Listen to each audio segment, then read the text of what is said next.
welcome everybody. Normally I start out with a good intro, but maybe like Brian Gutekunst's fashion, I'll just sit here and wait a little bit and then let everyone else do the work first. All right. But like always, joined by Justin Legal here, starting off another show. We were all excited for free agency and we waited. We did get a cornerback. Wasn't the first thing. We got a lineman to start us out. So was exactly what you were expecting, wasn't it, Justin? Classic Packers fashion. We break down free agents, and the Packers target two guys that we did not even talk about. I think, that's just par for the course. Legal tampering period, whatever that means. It's amazing when 11 o'clock Central hit on Monday, deals started flying through. So it's like, did they tamper for about 30 seconds in deals signed? It's I did talk wild. about Nate Hobbs though. I did throw him in there. I You did you mention did him. drop him. Yeah, I will say you So did drop his he, name, he but was on my radar. Aaron yeah, Banks did that one threw me off. I threw a lot of people off, and the money we saw too being thrown around, Yeah. not just to Aaron Banks, but it's just fun to sit back and watch these names kind of come across our screen and seeing where they're going, and people just chatting about how insane some of these deals are. Paulson Yep. Adebo getting 18 million a year to the Giants, which is a guy we were targeting potentially, and I think the price tag was too much. Again, impacts of the salary cap going up 25 million. You're going to start Yep. seeing more of these deals. But no, let's we circle back here to the Packers. I think we talk about the first signing that we got, which, like you said, we waited probably about 3-4 hours into Yep. tampering period, and then Aaron Banks comes across the radar. Robbie, what are some things you think about Aaron Banks? Left guard, San Francisco. What do you think? Yep. Left guard. I think okay, what's Goody thinking here? And everybody looks at the Super Bowl and they said, wow, the Eagles won the Super Bowl because they had a great pass rush. And so everyone says we got to go out and we got to have the best pass rush and do what the Eagles did. And so I guess my only thought is Brian Gutekunst says, well, how can I counter a great pass rush? He says with a great offensive line. So I think what he did was he went and he secured Aaron Banks to really shore up that offensive line. So, you know, you're going to keep what you have at left tackle there, you know, with Walker, and then your Banks is going to go to left guard, and then Jenkins is going to go to center, and No, then you're Zach going to keep the Tom. We're nope, not even nope, going to talk Zach Tom to yep, center. nope. It's pretty much already said. Zach Tom's getting paid, going to end up getting paid tackle money. He'll stay out at the tackle spot. Then you'll have Ryan and Morgan probably battling for right guard. So, I think there's talks maybe they still want Morgan kind of looking at left tackle because that's where they drafted him to play originally. So, Yeah, and I have a couple of thoughts on Rasheed Walker, but maybe a little bit later in the show. But with Aaron Banks, 6'6" guy, 325. Dude's built like a unit. In his career, he's only allowed 2 sacks. A guy that just someone that's dependable. There's people talking about injury history. In a position like that, you're getting banged up. I know he had a turf toe problem. I think he also had a concussion issue here or there, and I think he broke his finger last offseason and played through it. But he's a guy that if he gets banged up, he's going to play through it. Um, I also think, watching some of his film, really impressed with him, pulling and going downhill to seal, the edge and moving up to the second level, especially in LaFleur's offense, where we learned very well last year that Josh Jacobs is the focal point. Though we well, paid Jordan Love big dollars, Josh Jacobs in the running game is what makes, is the straw that stirs this drink.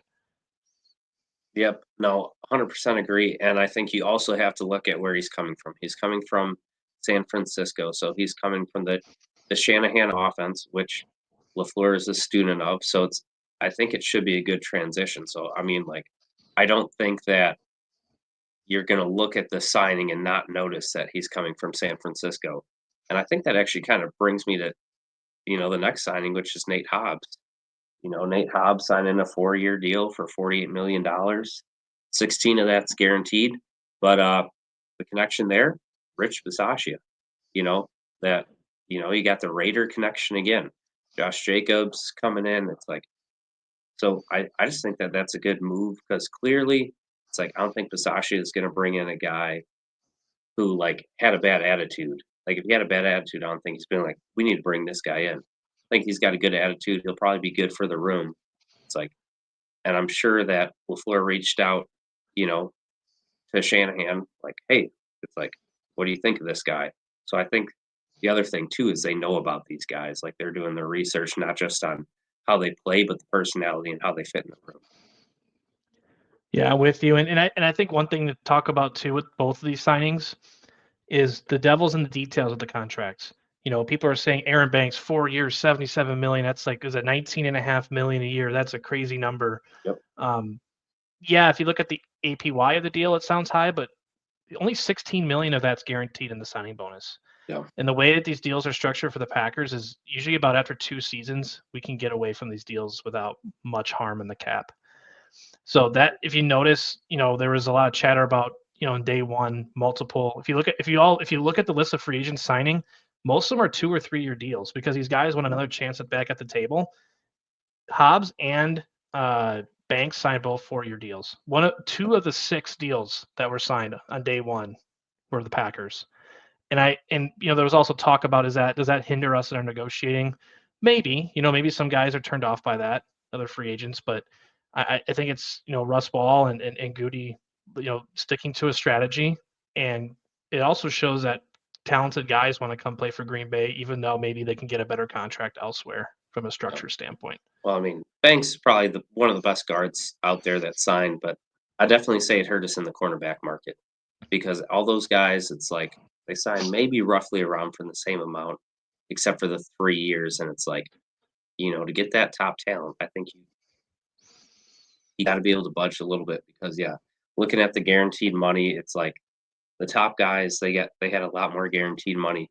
DJ Reed had $32 million guaranteed, and Byron Murphy had $34 million guaranteed. It's like even Christian Fulton, who only signed a 2-year, $20 million deal, had 15 million guaranteed, which is only $1 million less than Nate Hobbs. So it's like I do think that that definitely hurt in negotiations there, and it was one of those positions where I said I wanted two cornerbacks. And it's like you can say we're a draft and develop program, but yeah, we had Jair, but now we're looking to get rid of him. I just saw something that said maybe they're not done with him yet. But it's like we haven't really shown a propensity to be able to draft and develop our cornerbacks.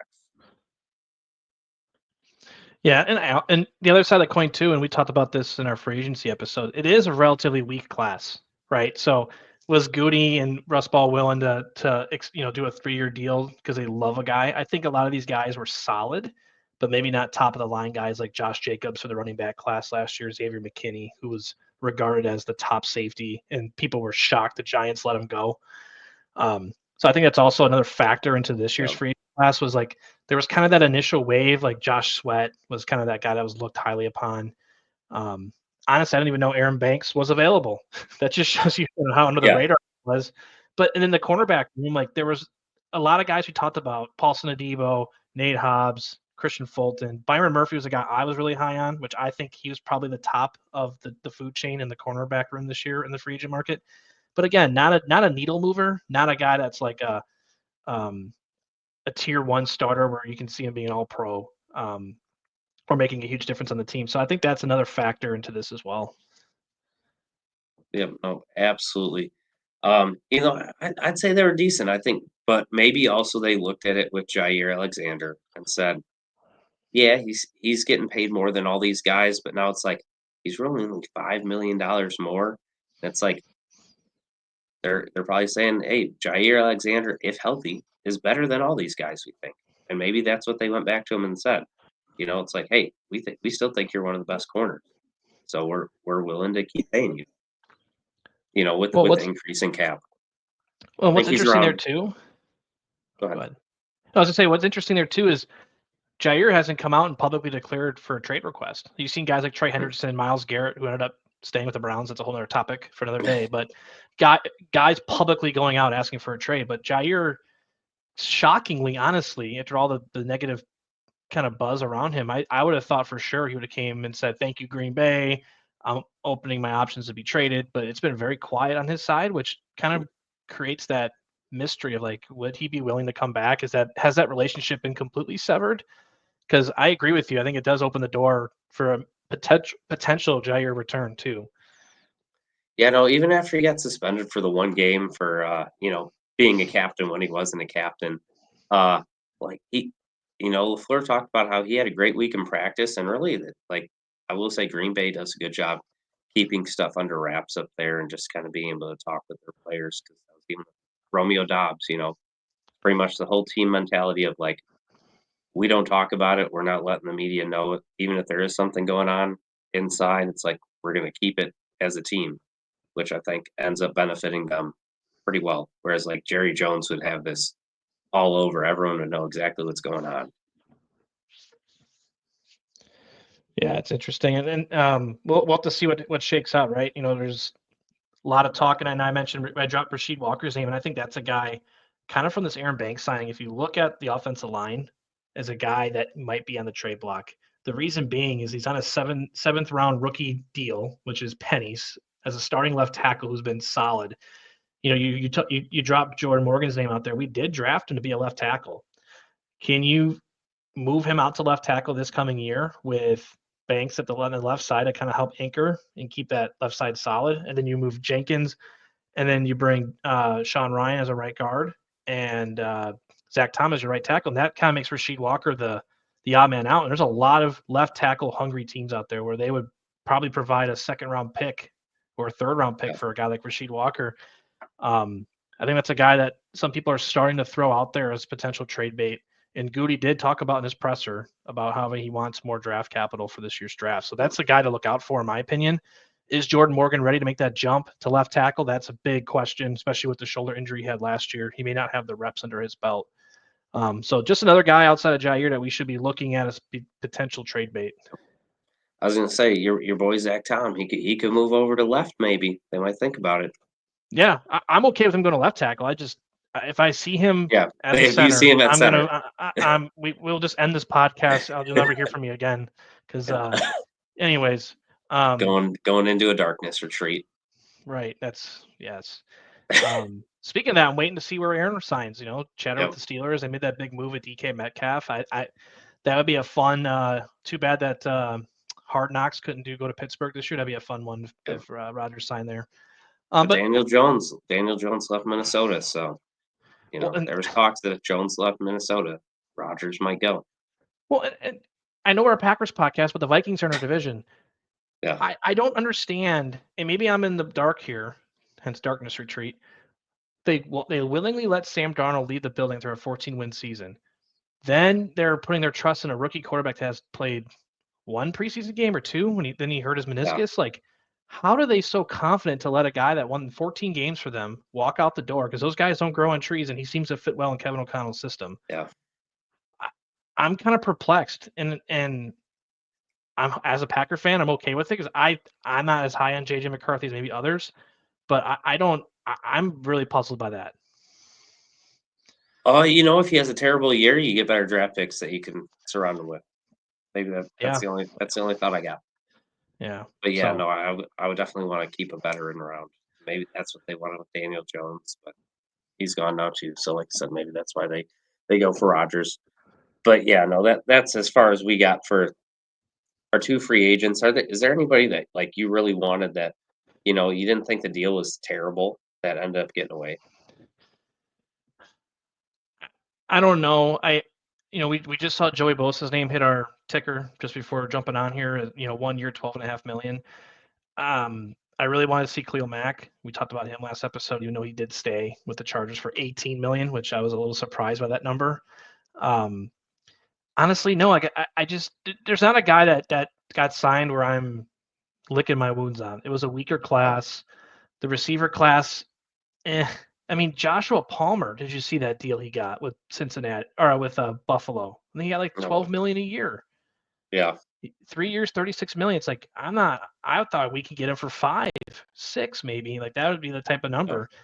At that price, you're better off going to the draft and finding someone like a Jaden Higgins, like we've been talking about, that we can control for many years at a cheaper rate and a higher upside.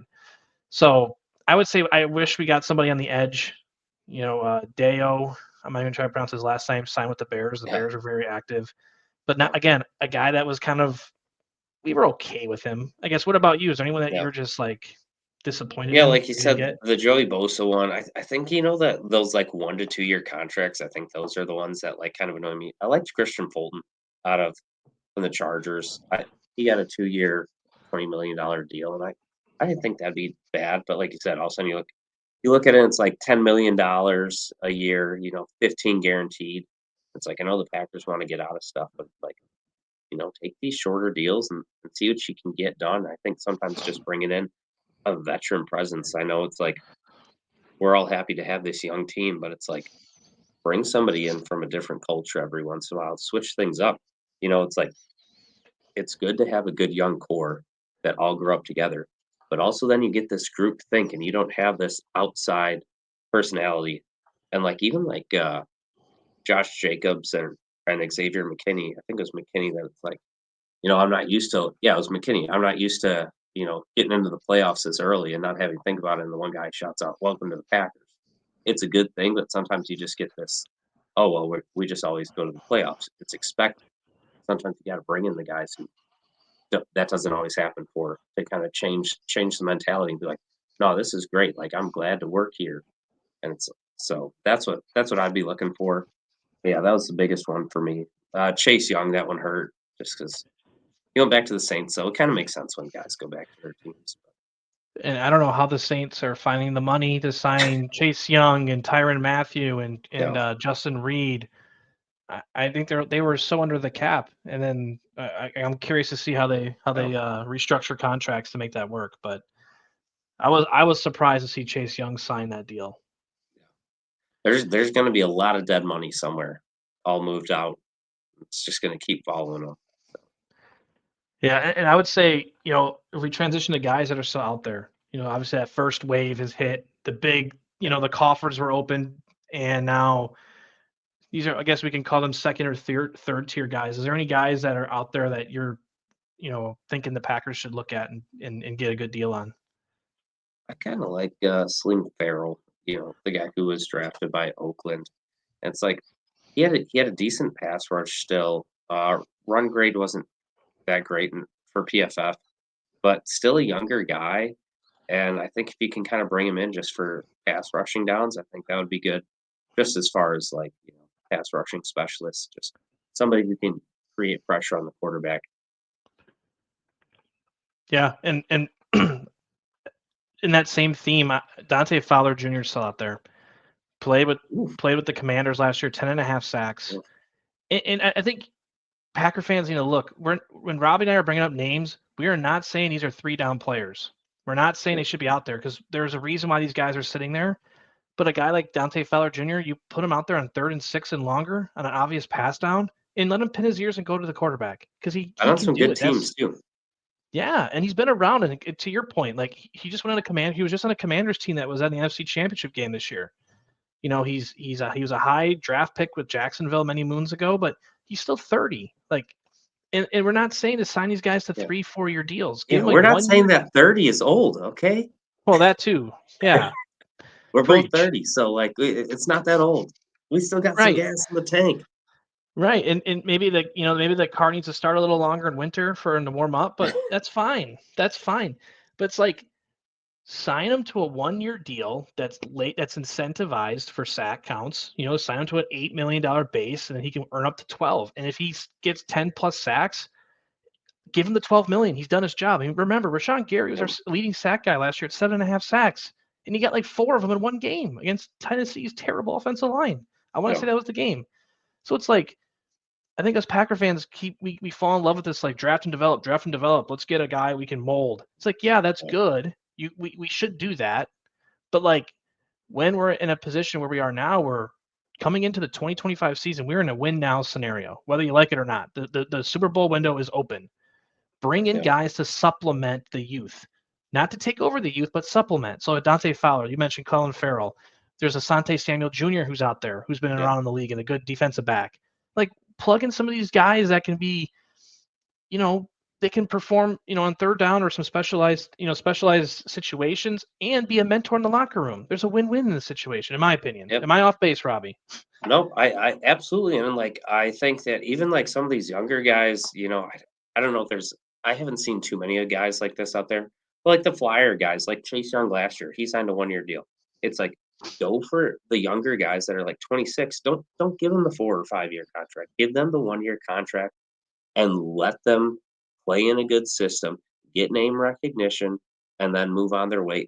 Let them take their money, but let us use them for a year. Like Devondre That's Campbell, what I want. perfect example, even though he's a nutcase now. We brought him in for that cheap deal. Goody took a Yep. chance on him, and look what happened. The dude was an all-pro. And then, yeah, Yep. we made the Yeah, mistake of we keeping him, but like yep, still, he produced amazing in that 1 year. And yep, why can't we find more? There were Sue Douglases of the world. We brought him in super cheap, veteran off yep. the street, and performed and was a glue And guy we in the locker re-signed room. him, but at least we were able to trade him. Right, but, So, like, it just proved that, like, we don't have to get yep, every guy in the draft, and we don't have to sign top-tier free agents. You can get a guy on a 1 or 2-year deal that can provide an yep, impact and help us win the Super Bowl. Like, I've yeah, been in a lot of chat rooms and talking to people on Discord servers about this, other Packer fans, and it's like I've had to step away from it because it was getting frustrating of, like, how are yeah. we doing the same thing expecting different results is insanity, and I feel like sometimes we get caught in those traps, and we'll see. Maybe my rant is so far off base, but I don't know. No, I think you have to be able to look at things from lots of different angles. I think even like the DK Metcalf move that the Packers didn't even call to make a trade. And I know we've kind of gone back and forth on this philosophy as far as trades. I am at least pick up the phone type of guy. And that's what I want, as long as you can say, "Yeah, we picked up the phone." I know the Packers are always like, "Well, we were in the talks." It's like, I know it gets annoying to hear, but at least you're hearing that. We did inquire about it. But this one, it sounds like you didn't even try for DK Metcalf. It's like, that's a mistake in my opinion. I'm with you, and you need special to win the big game. Getting, squeezing out draft capital value for solid guys will get you to the playoffs. You'll win a division here or there. But to get to that upper echelon, I mean, look at the Eagles, like the way that they developed that roster from the inside and out, trading for guys like AJ Brown, bringing in like a guy who is one of the top receivers in the league, and yet they're able to supplement with drafting guys like Jalen Hurts and Cooper DeJean and Quinyon Mitchell, and then bringing in a guy like Zach Bond. That what's up, Wisconsin? Shout out there, Yep, but signed for a 1 year prove it deal. 1 year prove it deal. And the guy that being a freaking all pro, and now he signed a big yep, deal, and he's that like there's teams that are putting blueprints out there. The Chiefs that win Super Bowls. Yes, they hit the lottery with Patrick Mahomes, but you know, is it Jeff Veach, the GM there, always looking at different avenues to improve the roster. He's not stuck in one way, like we're draft and develop or we're free agency only. Like he's doing, they're holistic in their approach, and I feel like the Packers need to yep. do that. Trades, free agency, draft. There's three major ways, and I feel like in the trading area, which is more rare in the NFL, pick up the phone. DK Metcalf is a Yeah. stud. He's special, and we don't have special in our offense right now, except for Josh Jacobs, in my opinion. You're not saying Jordan Love's special? Not That's right now. Not right now. He's not. would you Jordan Love's like top 12 in the league. yeah. That's Specials pretty like good though. Lamar and yeah, he's solid, but he's not special. We need special. His first year, were you calling him special? Like when they got to the playoffs and everything? Just Uh, to gauge the situation? yeah, he was in that trajectory, and then this year, I needed to see more. I Yeah. mean, there's a lot of one-hit wonders. He's a Daniel difference Jones is one maker, of but them. he's not special. Right? Yeah. I mean, he's a Okay. potential to be special. I'm not ruling him out to be special, but he needs two more. He's got to stack successful seasons on top of each other for me to Yep. even consider No, that. I think right now, and think just to clarify, it's like both of us like the signings that the Packers made. I think we're in a good position. Like I said, I want one more cornerback, but going into the draft, I think we don't have too many needs here. I think wide receiver is the biggest one, and corner, edge rusher, like their Edge. needs. But like, I guess my thing is like, I think the defensive line can be better next year. it's like I just want us to be aggressive in the draft. That's gonna be my big thing. Like if we like I don't want us using all our picks. I think last year we had an absurd amount of picks and we used most of them, like 10 picks. It's like I don't think we need to do that. I'm I fine with like 6 or 7 and move up. Like every year I say this, but it's like if we had like 4 or 5 picks, just 5 picks, but they were all like first or third round, I'd be happy with that. I know, Goody's a Ted disciple, and he wants to draft the guys in the 6th and 7th round, but it's like they can still be productive, but most of the time they're not as talented. That's just the way it is. Yeah, and the the draft is so hard, especially for teams like us when we draft in the 20s typically. A lot of the guys we draft as a developmental piece.